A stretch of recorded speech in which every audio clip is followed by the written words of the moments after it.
দেখেন সামনে গেটে একটি লুক আছে, সে ঝগড়া লাগানোর চেষ্টা করতেছে। আসলে ট্রেনের ভেতরে এরকম কিছু চক্র থাকে যারা ঝগড়া লাগিয়ে দেখা যায় মানুষের পকেট কেটে চুরি করে বা ছিনতাই করে। মানে অযথা এই লোকটা বারবার মানুষের সাথে ঝগড়ায় জড়িয়ে যাচ্ছে। গেটে দাঁড়িয়ে থাকবে থেকে মানে ঝগড়া করে একটা ক্যাচার লাগিয়ে তারা মানুষের মানে পকেটে যা থাকে মোবাইল টাকা নিয়ে যায়। এটা একটা চক্র, বিশেষ করে লোকাল ট্রেনগুলোতে এই চক্ররা কাজ করে।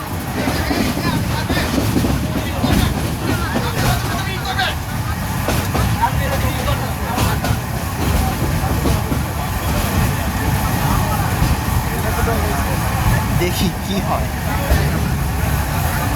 বেশ কিছু মানুষের সাথে ওই গেটে যে দাঁড়ানো লোকগুলোর কিন্তু ক্যাচ আপ হয়েছে।